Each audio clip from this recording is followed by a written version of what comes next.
और हमारे बीच में हमारे गणमान्य व्यक्ति और प्रशासन के अधिकारी, सबको मेरा नमस्कार।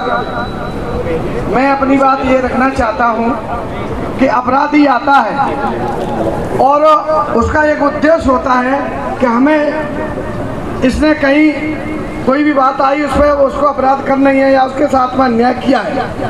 हम पुलिस थाने में आते हैं, हमारे समाज के लोग पुलिस थाने में आते हैं, हमारे सभी वर्ग के लोग जब रिपोर्ट करने आते हैं तो वहाँ पे क्या होता है कि जिसने अपराध नहीं किया, जिसके साथ अपराध घटित हुआ है, उनको दोनों के साथ बराबर का केस, क्रॉस केस कायम कर दिया जाता है। श्रीमान, ये बहुत बड़ी दुखद घटना है। चूँकि यह घटना मेरे साथ भी हुई थी, मैं माननीय श्रीमान के साथ में आया था यहाँ थाने।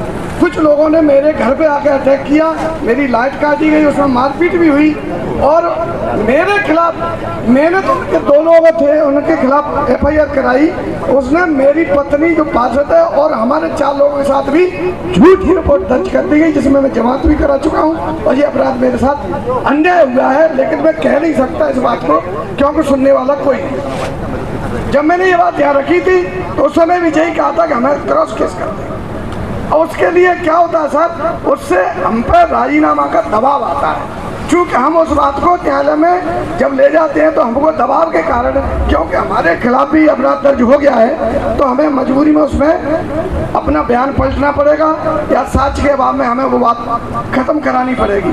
तो श्रीमान, इस पर मैं सभी लोगों का दिमाग वो चाहूँगा कि ऐसी घटनाओं में सर हमेशा कुछ न कुछ जांच करके, और देखो क्रॉस काम है, क्रॉस हो तभी क्रॉस किया जाए, अन्यथा क्रॉस करने से सर आपकी जो धारा है वो भी वीक होंगी और लोग वहाँ का धारा से अपना मोह भंग हो जाएगा, लोग थाने तक नहीं आएंगे अपना अपराध दर्ज करने। तो ये मैं निवेदन करता हूँ सर, इस पर ध्यान दिया जाए। वो मैं ही थाना प्रभारी था, मेरे पास दोनों पक्ष आए थे और दोनों पक्षों ने जो अपनी अपनी बात कही। मेन जो झगड़ा था पार्षद जी का, वो एक DP से लाइट डालने को लेकर था और वो मौके पर हमने अपनी पूरी टीम के साथ जाके मौका मुआयना किया था और मौका मुआयना करने के बाद दोनों पक्षों की तरफ से हमने FIR जिन का जो कहना था, अभी थोड़ी देर पहले भी बताया था कि FIR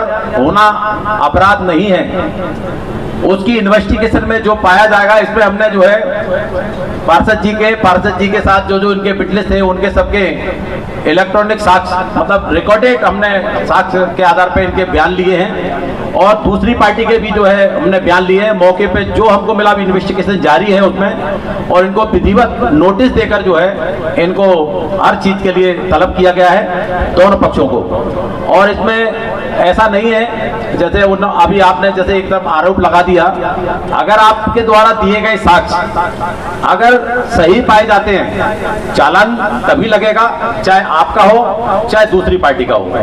विवेचना अभी चल रही है, उसमें अभी विवेचना पूर्ण नहीं हुई है। और इस तरीके से जो है ऐसा नहीं है जैसे अभी आपने बता दिया, हमको दोनों पक्षों की सुनना है, पीड़ित व्यक्ति की भी सुनना है। और ऐसा नहीं दिखता है, हर चीज का अपराध का जो उद्देश्य होता है वो दिखता है कि लाइट भी ऐसी सार्वजनिक जगह है, मतलब वो उसको किसी को मिसयूज नहीं कर सकता कोई उसको। हमने बिजली विभाग वालों से भी बात किया था, उसमें आपके द्वारा एक अलग से केबल डालकर जो है उसमें कनेक्शन लिया है। और जो दूसरे लोग हैं, जो वैसे तो आप जनप्रतिनिधि हैं,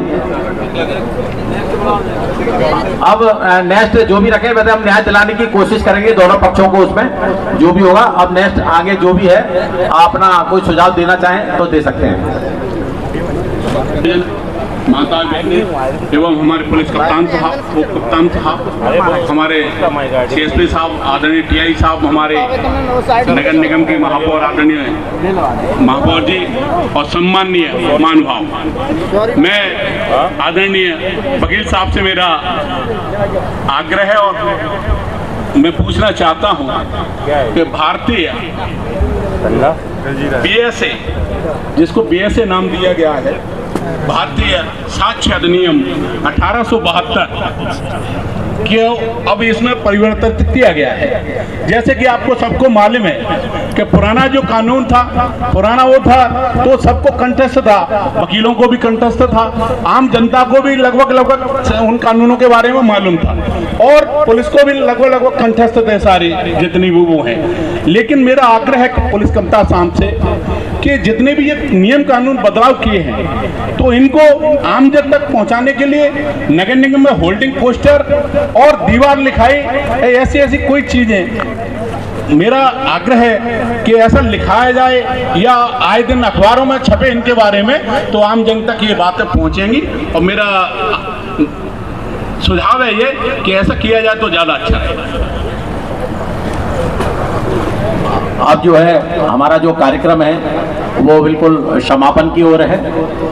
समापन के पश्चात थोड़ा सा भोजन का जो प्रबंध किया गया है यहाँ पर आज के कार्यक्रम को देखते हुए कार्यक्रम का समापन जो है राष्ट्रीय गान के साथ होगा। सभी हमारे जितने भी मंच पे आसीन हमारे अधिकारी हैं और हमारे समझ में जितने भी हमारे अतिथि हैं जो आए हुए हैं, सभी अपने अपने स्थान पर खड़े होकर सम्माननीय सभी हमारे एसपी साहब, मंचासीन, हमारे सीएसपी साहब, हमारे टीआई साहब, हमारे सम्माननीय महापौर जी, हमारे हरिओम जी और हमारे जो कानून के ज्ञाता है, विद्वान है, वो भी हमारे बीच में बैठे हुए हैं। एक ही सबकी भावना जो है वो मैं पूछना चाहता हूँ। आदरणीय सम्माननीय, कानून बदला है, 75 साल बाद कानून बदला है, ठीक है, कानून बदला है, पर लेकिन कानून जनता, हमारी जनता तो वही है, कानून बदल गया है, पर जनता ये चाहती है कि कानून बदल गया है तो हमें कानून से क्या उम्मीद है, नए कानून से क्या उम्मीद है। तो सबसे पहले तो मेरा ये निवेदन है महोदय जी, जब कोई भी रिपोर्ट लिखाने आता है तो एक आदमी ने अपराध किया है तो 4 आदमियों के नाम झूठे लिखाता है। वो झूठे लिखाता है तो वो झूठे नाम लिख देते हैं और सबको, लिखने वालों को भी पता रहता है और पुलिस वालों को भी पता रहता है कि जो झूठे हैं, फिर भी वो मजबूरी ऐसी होती है, वो लिखने पड़ते हैं, बताने पे लिखने पड़ते हैं। तो अब वो लिख गए नाम तो आचर वो FIR में नाम आ गए तो स्वाभाविक है अब कोई किसी का कानून नहीं है, कोई ऐसा जो कोई बच जाए, FIR जिसके नाम से कट गई वो कानून बच नहीं सकता, वो तो फाइनल हो गया, डिसीजन सब हाथ उठा देते हैं, भाई FIR कट गई, इसका कोई बचाव नहीं है। तो मेरा सम्माननीय महोदय से निवेदन है कि जो आदमी जिसने अपराध नहीं किया, अभी आपने भी सभी कानून विद्वानों ने भी कहा है, सभी लोगों ने कहा है और सब हम सुनते रहे, जो अपराधी को सख्त से सख्त सजा दी जाएगी, अपराधी को तो दी जाएगी, पर लेकिन जिस आदमी ने, जैसे उदाहरण के लिए दहेज एक्ट के मामले 90% झूठे होते हैं। अपराध कोई करता है 10 लोगों को झूठा फंसाया जाता है, या अन्य भी कोई धारा है तो उसमें भी कुछ नौकरी घर में करता है तो उस नौकरी वाले को पहले फंसाया जाता है कि नौकरी वाले को कैसे ही फंसाया जाए। तो ऐसी जो कानून का नया बदलाव आया है, मेरा निचोड़ इस तरफ जा रहा है, जो कानून की धाराएं बदली हैं तो क्या इस तरफ भी हमें जनता को लाभ होगा या नहीं होगा। जो निर्दोष लोग हैं वो बेचारे फंस जाते हैं, उनका जीवन कोर्ट कचहरी चक्कर लगाते लगाते जीवन चला जाता है, वो आकर एक भगवान को कोसते हैं, हमने इस जन्म में तो कोई गलती नहीं की, उस जन्म में हो सकता है कोई गलती की होगी, इसलिए हमें जो दंड भुगतना पड़ रहा है। तो ऐसे निर्दोष लोगों के लिए अभी जो धाराएं बनी है नहीं, तो इसमें क्या परिवर्तन हुआ है और जो झूठे फंसाए जाते हैं उनको क्या किया है, ये हमें बता दें तो सभी जनता बैठी हुई है, तो हम सब लोग सजग हो जाएंगे इससे कि भाई निर्दोष को कैसे बचाया जा सकता है। बहुत बहुत धन्यवाद।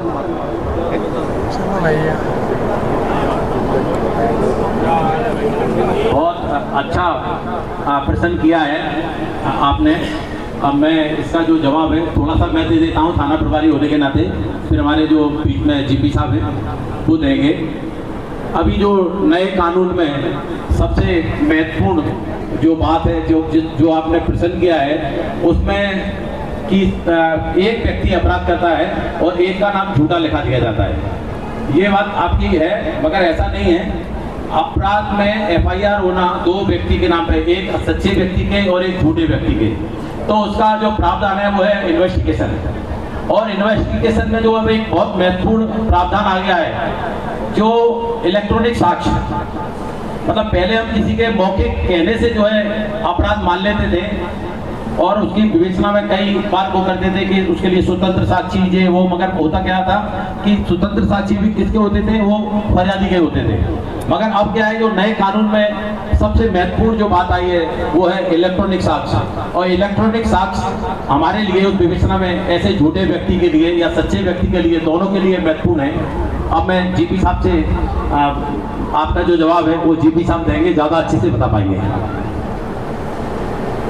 मोबाइल लेके चल रहे हैं, तेरे को कम ठीक है। आम आदमी की बात नहीं है, विवेचना करना भी जरूरी है ना। विवेचना तो होगी, अभी आपको बहुत अच्छे जवाब दिया ही है ये सामने। इन्वेस्टिगेटर का कार्य है, अभी तक क्या था कि फरियादी गया थाने में और रिपोर्ट लिखाई, और उसके बाद किसी झूठे व्यक्तियों का ही नाम लिख गया, ना तो मुलजिमों को सुना जा रहा है, ना इन्वेस्टिगेटर जो इन्वेस्टिगेशन करता है फरियादी को भी वो उचित जवाब नहीं मिल पाता था। किंतु नए एक्ट में है, नए एक्ट में एफआईआर की नकल भी मिलेगी, इन्वेस्टिगेशन के दौरान जो भी कार्रवाई की जाएगी, जो भी साक्ष्य एकत्रित की जाएगी उसकी भी कॉपी मिलेगी, फरियादी को भी मिलेगी और मुलजिम को भी मिलेगी। मुलजिम को भी मिलेगी। उनका क्या था, मुलजिमों को जब चालान सबमिट होता था न्यायालय में तो चालान पेपर की नकल मिलती थी। बीच में की गई कार्रवाई के बारे में कोई अवगत नहीं कराया जाता था। अब बीच में की गई कार्रवाइयों के बारे में भी दोनों पक्षों को अवगत कराया जाएगा। अगर कोई झूठी रिपोर्ट दिखाता है, इन्वेस्टिगेटर पाता है कि झूठा केस है या एक व्यक्ति ने अपराध किया, 5 ने नहीं किया है, तो 5 के खिलाफ निश्चित रूप से ठाकमा रिपोर्ट लगेगी। और इसके लिए ऐसा नहीं कि मतलब आपको वर्तमान में जो साक्ष्य दी जा रही है ना, जो इलेक्ट्रॉनिक साक्ष्य की महत्ता दी गई है उसी कारण दी गई है कि कई बार पता नहीं पड़ता कि किस व्यक्ति ने अपराध किया है, किस व्यक्ति ने अपराध नहीं किया है। आज के युग में वो असंभव है, जिस व्यक्ति ने अपराध किया है वही फंसेगा और जिसने अपराध नहीं किया है वो निश्चित रूप से बरी होगा।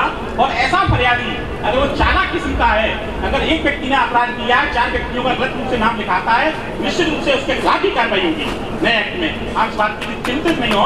और नया एक्ट जो बना है वो बिल्कुल जनता के हर व्यक्ति के लाभ के लिए बना है, ठीक है ना। और किसी को कुछ समस्या पूछ सकते हैं।